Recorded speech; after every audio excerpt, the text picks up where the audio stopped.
Ladies and gentlemen, welcome to My Oh My, the show where we call it as it is, in black and white, or in no color at all, as long as we call it at the end of the day.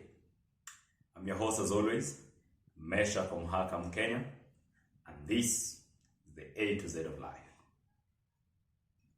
So A was alive, B was breathing, we said you need to be consistent at C, and we talked of determination at D.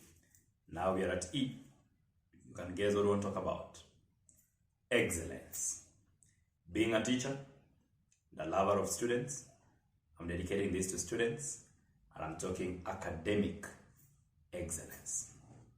A few years ago, a young man that I taught CRE in Form 1, Form 2, then he dropped CRE for geography for career reasons,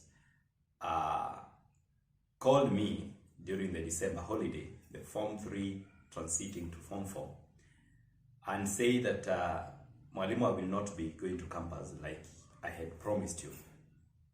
And of course, as a teacher, I got concerned. I needed to know, why are you not going to campus? I had always thought he's a bright guy. And he dropped a bombshell that in the end year exams Form 3, he had scored a paltry D+. And I got shocked. Like, wow, you had a D+. It's actually possible to have a D+ and be as serious as you are.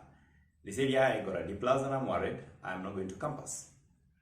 I remember booking him in my diary and told him, the moment you report to school, I need to see you. And he came. And we sat down and we talked. And I asked him questions about his life in school. Talked about his sitting position in class. We talked about what he does during games time. We talked about his friends. We talked about his attitude towards some subjects. We talked about his attitude towards success. Of course, we also handled a few things about his past, which I choose not to talk about right here. Bottom line, we came out with a plan. Number one, he was to change his sitting position. He was sitting somewhere behind there and come closer to the front. Number two, he was to drop his friends, who most of them were his desk mates, and they would tell a lot of stories in class. He had to change them and sit around people who were serious. Number three, we had to change his games time schedule from wasting time around to doing something serious, taking a shower, taking supper, going to class. And number three, constant revision. And he would come to my office so often to take a paper, go do, come take a marking scheme, go revise, and doing so often. And number five, he was to revise every exam. Now in the school, people would do quite a number of exams, and he was to revise each of these examinations. Any paper that they ever did, he was to revise it. Media, around June or thereabout, he comes to me very excited carrying a paper. I'm like, okay, what's the news? And he's carrying a mathematics paper too, which he had scored 78%. Up from 30-something. We had gotten him from somewhere in 30s. And he was now at 78%. And he told me, I am so happy. I am going to pursue my course. And that day, I remember we sat down and talked careers. Fast forward, KCSE came, and the young man passed his exams. He had a B- and proceeded to Mount Kenya University. He's pursuing his degree course there, and he's having fun and living to the best of his abilities and tapping the best of his potentials. As I talk about academic excellence, that has to be my prototype, because everything that I'm about to tell you are things that I applied with this young man, and they got to be. So Dante Lai Samba, this is for you. And thank you for being a good prototype. You've not disappointed this far, and I hope you're not going to disappoint. Looking forward to coming for your graduation and celebrating good success with you, and many more successes to come. So let's talk academic excellence. Being a high school teacher, you'll pardon me, I'll not talk about academic excellence per se at the primary level. I will touch a little bit in campus, then I'll look at excellence in general life, and then I'll be done. So I'm going to focus a little more on academic excellence in high school. And I'm going to do that for two reasons. Number one, because high school, if you look at the current curriculum that we are using, the 8-4-4, this 4 is right in the middle.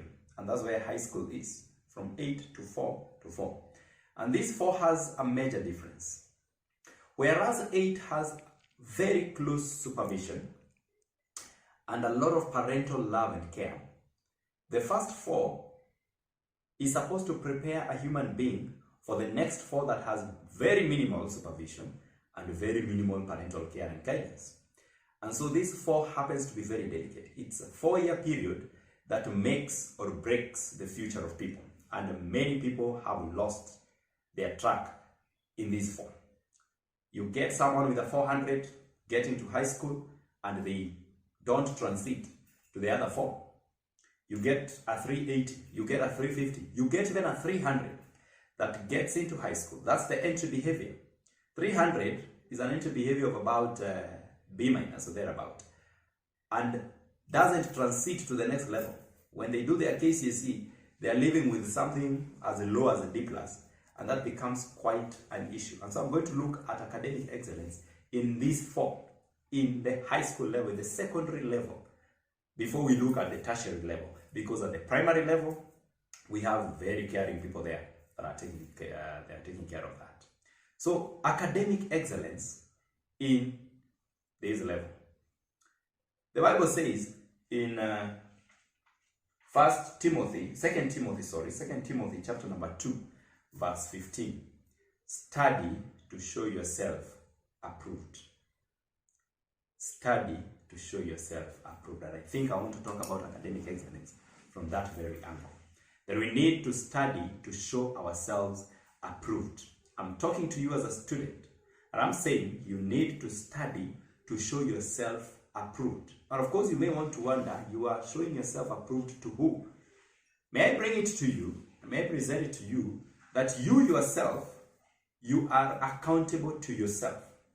Then you are accountable to the person who is sponsoring your education. Then you are accountable to the future generations. And therefore, if you can't study for yourself, study for the person who is sponsoring your education. And if you can't study for the person sponsoring your education, study for the future generation, because they're all depending on you. Study to show yourself approved. Academic excellence is not about getting an A. It's about getting the fullest potential. If A is what you're supposed to get, then when you get a B, then you're not excelling academically. However, if C+ is the best you can get, then you get that C+, then you are excelling academically. So academic excellence is not about getting to the peak of the grading system. It's about getting to the peak of your potential. What is it that you're capable of doing? What is it that you're able to do? Make sure you do it to the fullest of that potential. So that eventually, we are not having an individual who has a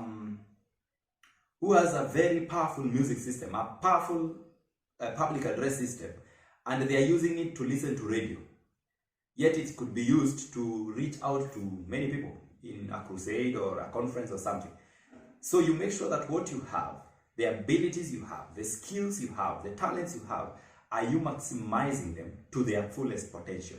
Then now you are excelling. Academically, it is about being able to perform to the best of your ability. Then that will be called academic excellence. Now, why is it that students would come to school and fail to excel? Let me use an analogy that I like using about the 4 years that you come to school. And I want to pick the current graduates of class 8 who are supposed to transit to Form 1 later on in July or thereabout. And I want you to pick these and use it as a journey. The rest of you could always fix yourself as we proceed. You, a class 8 student, you will be getting to Form 1 later on this year. As you get to Form 1, as a farmer, you will be getting to the season of preparing your land. And so Form 1 is the season of preparation. Form 1 is the season of slashing. Form 1 is the season of plowing. Form 1 is the season of, doing all the preparations to the land when you want to plant something. I do some bit of farming, though not so physically, but I have an idea. And so you need to prepare the land, and there is the season of preparing the land. And if a farmer delays with the preparation of the land, then they are going to be behind schedule with everything. In fact, they might not get the full yield that they're supposed to get. In Form 2, you are planting. In Form 1, you are preparing the land. Form 2, you are planting. You are planting your friends. You are planting your relationship with the teachers. You are planting your ideologies. You are planting. And of course, Form 2 is that delicate class where a student is excited.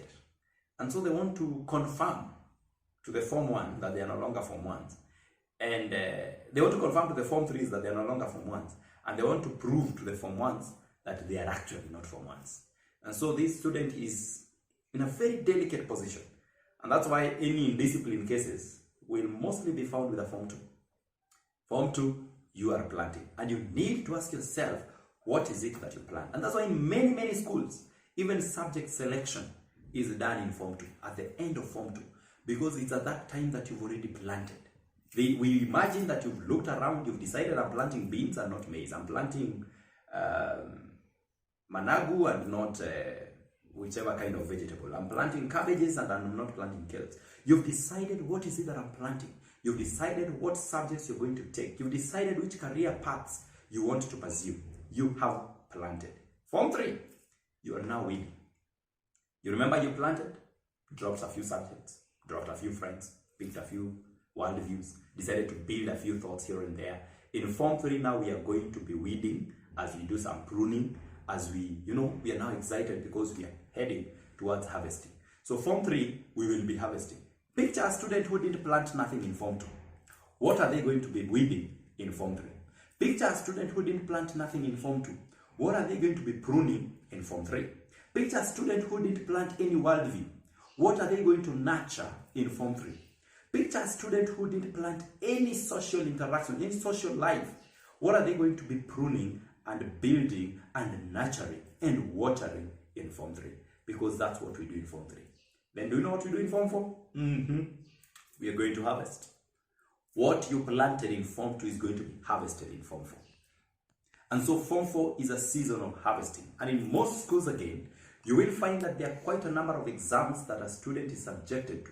You have the pre-mock, you have a mock, you have a post-mock 1, you have a post-mock 2. You have quite a number of exams before you get to the actual KCSE exam. Why are we all doing this? Because we are harvesting. Because harvesting is now there. We may not be able to do a lot of planting. We may not be able to do a lot of preparation of the land. We may not be able to do a lot of weeding in Form 4. In Form 4, we just want to harvest. And so as you join high school, make sure you use each of your years, each of your 4 years. Make sure you use them maximally. And make sure you don't spill anything to the other year. Don't spill preparation to Form 2. Don't spill planting to Form 3. Don't spill weeding to Form 4. And don't spill harvesting to anything past Form 4. Because eventually, you'll be left behind by a lot of other things. So now let's talk academic excellence. If you have gone to school and you have appreciated that you're a student, you have gone to school, you have appreciated that you are there because you need to actually study and show yourself approved and pass. And excellence is something that is supposed to be embedded in you because God created you, and the breath of excellence is what gave you life. The same breath that God was using to say, let there be light. The breath that he used to say, let there be plants. The breath that he used to say, let there be animals. The breath that he said, let there be a firmament. The breath that he used to create all the things that we have into the perfection is the breath that he breathed into you and made you a being. And so, as you are there, you are operating with the breath of excellence. So we are not just saying that you need to study and show yourself approved. We are saying you already have the spirit of excellence in you. You already have the power to excel in you. You already have the ability to excel in you. You simply need to reach deep inside there and tap that power and start excelling. Basically, that's what I want to do. I want to help you to reach deep in there and tap the power. That is what I did with Dante. I told Dante, the power to excel is right inside you. I need you to reach inside there and tap into that power. Hindrances to academic excellence, to students in high school. Number one, we have poor planning. Students today don't plan. We refuse to plan and we come up with a myriad of excuses. Oh, this teacher will always be in class. Oh, we don't have free time. Oh, exams are many. Oh, you have a lot of issues. But I need to check with you whether 24 hours in a day are all occupied by the excuses that you continue to give. I don't think so. And I don't want to imagine that you need to sleep for a whole 12 hours, like some of you like to propose, that you need enough time to sleep. A little sleep, a little slumber, and poverty will come crashing on you. And so you don't want to sleep too much. You need to be able to plan. If you go for games at 4 and don't resume back to class up until 6, that gives you a whooping 2 hours. Are you going to be telling stories, especially if you're not a sports person? You are not in any club, you're not in any society, you are not in any team. Are you going to just tell stories under a tree for a good 1 hour, 30 minutes, assuming the other 30 minutes will be used for supper? I don't think so. And so you need to be able to plan yourself. It's even more serious for those of you who are in day school. You leave school at 4 and then you have a lot of time and do absolutely nothing until the following day. And you get to class and you're touching your book for the first time. You are looking for a pen for the first time. You are trying to trace where your log table is for the first time. You are struggling to understand where your calculator is because since last evening, you've not seen them, you've not interacted with them. You need to plan your time. You need to plan your schedules. You need to plan so that you are able to balance between living your social life and pursuing your academic goals. You need to do some planning because when you fail to plan, basically you're planning to fail, and trust me, you're going to fail terribly. Number 2, when you fail to set your priorities right, then that becomes a number 2 main hindrance to academic excellence. And every student needs to ask themselves, what are your priorities? And I like reminding everyone that the moment you step into a school, you are first a student, then any other thing. The same way I am first a teacher, then any other thing. I'm first a teacher, then CU patron. First a teacher, then club patron. First a teacher, then that coach. First a teacher, then that chairperson of our committee. First a teacher, then you are first a teacher, then every other thing. You are first a student, then every other thing. I have seen students who decide to prioritize on their student leadership position. And so they concentrate a little too much on being a prefect or on being a peer counselor than being a student. You are first a student, then a prefect. And I need you to get this as clearly as it can be said. You are going to be appointed and you're going to be elected into a leadership position. But remember, you are first a student, then all others. And even campus people, I have seen people in campus who get into leadership positions and they forget that they are students. They stop attending lectures, they stop doing that because they're a CU chairman, because they are a union person, and so on and so forth. You are first a student, then all other responsibilities get to follow. You are first a student, then a sports person. Do not just go there and play football. Don't just go there and act in the drama club. Don't just go there and sing in the music club for forever and forget that you are a student. You are a student, and your number 1 objective of being in that school is to be a student. All others come second. So make sure you are able to prioritize. If you are in a day school, make sure you're able to prioritize. Don't just go there dilly-dallying and attending disco matangas and wasting time here and there and then expect a miracle. Miracles don't occur. You need to remember that you're first a student. Prioritize. Another hindrance is procrastination. And young people, we have a big problem there. We are not excelling in our academics because we procrastinate a lot. You do a lot of procrastination. You come and start the term with a lot of zeal, with a lot of vigor, with a lot of excitement, with major plans, and you are saying how you are now going to be focused. Somewhere in between, you start procrastinating. I will write the notes tomorrow. I will revise the paper tomorrow. I will consult the teacher tomorrow. I will start being serious tomorrow. In fact, I'm going to join a group discussion tomorrow. Let's stop doing it tomorrow. Dante did do it tomorrow. Dante started that very evening. I remember immediately after that meeting, he took a mathematics paper. Immediately after that meeting. And he was able to build some consistency because he started immediately. Just start now. Don't wait for tomorrow. Don't wait for the other moment. Don't wait for the next lesson. Start now. You want to excel academically as a student? It's not about tomorrow. It's going to be today, because tomorrow never comes. Today is the opportunity that you and I have. Today is the chance that never, ever repeats itself. So make sure you start today. Let us stop procrastination. The next major hindrance to academic excellence is poor preparation for study. Today you find students who are excited that they are studying, but then you look at the environment, you look at how they are dressed, you look at their appearance. It doesn't even help them to be prepared to study. I don't do a lot of studies right now. I put a pause on my studying as a student. Those of you who know me closely know that I'm a student. I'll put a bit of a pause on that. But I do a lot of reading and do a lot of research. And anytime I need to do that, I don't just come from town and get into the house and start reading. I get in, shower, and relax. Make sure that I have my drink there. I make sure that I have whatever I need there. I am sorted. Then I start studying. Even when I'm doing my consistent Bible reading, which is a Bible study session for me, I make sure that I have my commentary there. I have my Bible there. Do I need any reference book? I have it there. Where is my journal? I have here. Then I am set for study. But a student is there. They want to do mathematics, for example. They don't have a calculator. In the middle of their wanting to study mathematics, they're like, inside a calculator. You're wasting time. You're not prepared. Your mind is not settled. You need to prepare adequately. From the physical to the emotional to the psychological, you need to prepare. You need to make sure that your environment is clean. You need to make sure that you have all that you need, all the resources that you need. You need to make sure that you are clean. You need to make sure that you are not in any way disturbed psychologically. You need to make sure that you are in a stable state emotionally. That someone coming to disturb you in any way does not make you to quarrel up with them and to abuse them. You just say, excuse me, I am a bit busy.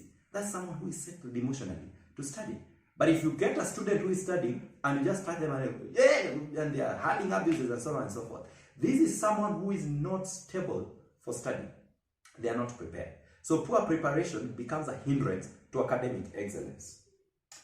Then there is the psychosocial challenges. I may not want to dwell much on this. It might just need its own independent video. But we have quite a number of psychosocial challenges. If you're stressed up, if you have self-esteem issues, if you are dealing with self-love and self-hatred, you are dealing with anger, you are dealing with so many challenges here and there, then that one becomes a hindrance because you're not able to concentrate in your study. If you are a student, try and endeavor to make sure that at all times you're at peace. We have guidance and counseling departments, we have teachers, we have counselors. I believe most schools right now have peer counselors. At least make sure you find someone to talk to. Make sure that you are at a stable state psychosocially for you to be able to study. Because excellence is a product of study. Study to show yourself approved.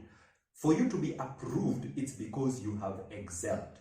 And so make sure you are excelling by studying. And for you to study, make sure you are stable insofar as your psychosocial life is concerned. Don't get yourself into bad company. Don't get yourself into some mysterious behavior. Just make sure that you're okay. You are stable and things will be okay. Now, having talked about that, I need to, in a bit, talk about the tips to academic excellence. Those were hindrances. What are the tips to academic excellence? And I have basically two. First one being understanding your subjects. Then the second one is what I call the 5 steps to 100%. So let's talk about understanding the subjects. I like categorizing subjects into two. We have the content mastery subjects, then we have the concept mastery subjects. As a student, You need to look around yourself and understand the subjects that you take and know which ones are content mastery and which ones are concept mastery. Content mastery subjects are subjects that need you to read, to understand, and to an extent to apply. CRE, I'm a teacher of CRE. CRE is a content mastery subject. And I'm going to give you an example. The background to the call of Abraham remains to be the background to the call of Abraham. It was the same yesterday, it will be the same today, and even tomorrow. The background to the call of Abraham will be the same thing. That Abraham had a father called Terah, a brother called Nahor, and forgetting the other guy. He had a nephew called Lot, he had a wife called Sarai. They were staying in Ur, they were moon worshippers. Then they moved from Ur to Canaan, but they didn't get to Canaan. They settled in Haran, where Terah died, and then the story ends there. That's the background to the call of Abraham. The answer to the question, describe the background to the call of Abraham, will consistently be that. And so a student who will read and understand the background to the call of Abraham has been able to master the content in that area. And so CRE is a content mastery subject. A concept mastery subject is the subject where you have things like formulae that you need to apply. Formula of finding area of a triangle has always been a half base times height. Consistently, that will be the formula of finding area of a triangle. However, we have a gazillion triangles. You will different types of triangles, and you can get different dimensions and so on and so forth. And so, as often as you practice a half base times height, then you are starting to master the concept of a half base times height. And so practice it with this triangle and another triangle and another triangle and another triangle and another triangle and another triangle. You are most likely to understand that concept because it is a concept that you need to master. A concept is mastered by practicing. A content is mastered by reading. So you master content by reading or by studying, but you master concepts by practicing. So you need to practice mathematics as often as you should. You need to practice physics. You need to practice some areas in chemistry. You need to practice drawing and design. You need to practice some areas in computer studies. And you need to read your set books. You will need to read St. Luke's Gospel. You will need to read history and government. You will need to read geography. You will need to read biology. Of course, there are a few areas of biology that you will need to practice, but 80%, 85% of it, you will need to read so that you master the content. For you to master the concept, you practice. For you to master the content, you read. There is no easy way out of it. And so make sure you separate your subjects. The beauty of separating these subjects is that it aids you in planning your study schedule. You are able to know that I am going to read and then I will attach. You know, you are doing content mastery and then you break it with concept mastery. Read CRE, practice mathematics, read history. Read a set book, practice physics, read another set book. You see, so the concept mastery subjects should be giving you the breaks because they engage the brain a little too much than the content mastery. And so the concept mastery should be the breaking point during the content mastery reading. So you make sure you separate whatever subjects that you take. Having separated that, now you need to understand the 5 steps to what I call 100%. 5 steps to 100%. I'm not saying 100% scoring, but 100% retention of knowledge. It's not about 100% that you're going to get 100% in exams. At the very least, if we were to use it as a pyramid, at the very bottom, we would have read. And if you have read, you can read so widely, but you'll only retain 20%. If the only thing you do is read, take a book and read. My name is Mesha Komhaka, I come from here, and you're just reading, you will just retain 20%. And of course, if you retain 20%, you're most likely to remember 20%. If you remember 20%, you're most likely to just give 20% in an exam, and then you'll score 20%. And so when you just read, you will score 20%. You will retain 20% of the knowledge that you'll have read. If it was a whole page, you'll only be able to remember 20% of the content you read. Second step, after reading, the next step, read and write. A student who reads and writes is going to retain 40% of what they have read. And I always like advising students, whenever you're reading, make sure you're writing down some short notes. Write down some short notes. Find a way, find your own tips. I'm not going to give you the tips of writing short notes, but find your way of making sure that you have short notes. So you are reading, you are taking your KLB history, you're taking your KLB biology here, you're reading, and you're taking short notes. You are reading a set book, and you're writing some short notes. Unapata sifa za mhusika fulani unaziandika pale. Unapata mbinu za uandishi unaandika pale. The short notes that you're writing. So if you read and write, you will retain 40%. The third stage is read, write, and recite. If you read, write, and recite, you'll be able to retain 60%. Now, how do you recite, you'd ask? You recite by reading now the short notes. You remember you read and wrote some short notes. Now, after reading and writing, when you sit down and now put the KLB aside and now take your short notes. You put your class notes aside and take the short notes, and now you go through the short notes. That would be reciting. Now you're trying to understand. You're going through the short notes. Read, write, recite, you will retain 60%. The fourth stage, you read, you write, you recite, and you test. You will retain 80%. And here I like telling students that questions are never created. Questions are always repeated. It's always a repetition. It's most unlikely that you're going to get a question that has never ever been said, especially now that 844 has existed for years and years and years.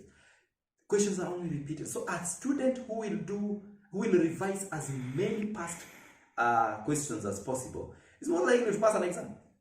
It's as simple as that. Because I don't want to presume that you're going to revise 1 plus 1 and get 2, and in the exam you are asked 1 plus 1 and you get 11. If you revise 1 plus 1 and got 2 correctly, then in the exam 1 plus 1 will still be 2.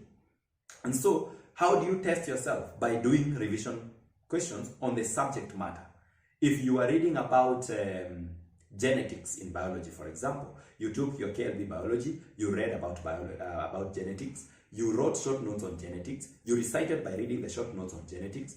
Now you test yourself by doing the revision questions on genetics. And faithfully so, not by referring. Take it like an exam and just answer those questions. And then you'll be able to know, where am I? And of course, you're able to revise it. And you need to teach yourself to always revise any exam that you do as a student. And the last stage, you read, you write, you recite, you test, you teach. You will retain 100%. The reason why, as I'm seated here, I would be able to confidently talk about some things in CRE without necessarily referring is because I've really taught them. I've consistently been teaching them. Taught. So it has been retained in my mind. If you told me to teach history and government, which I scored quite highly in high school anyway, I would not be able to do that. I just can't remember the last time I interacted with it. But I am able to teach CRE right now because I have consistently been teaching it. How do you teach as a student, you would ask? By being in objective, and the operative word is objective. Be in objective group discussions. Not the group discussions where there are so many people wasting a lot of time telling stories, discussing the dress code of teachers and so on and so forth. No, be in group discussions that you're going to do very important things. Group discussions that you can even distribute work. Say you are going to research on this, you go research on this, you go research on this, then we meet and then we're going to compare notes and be with such kind of people. Because eventually, the kind of people you interact with might be the difference between A and A, as I like putting it. A here being E. So you need to make sure that you are in objective group discussions. Again, you teach by being active in class. When a teacher is teaching, make sure you're asking questions, you're answering questions. You don't just be there silent, adding no value. You teach by actually talking about the subject matter.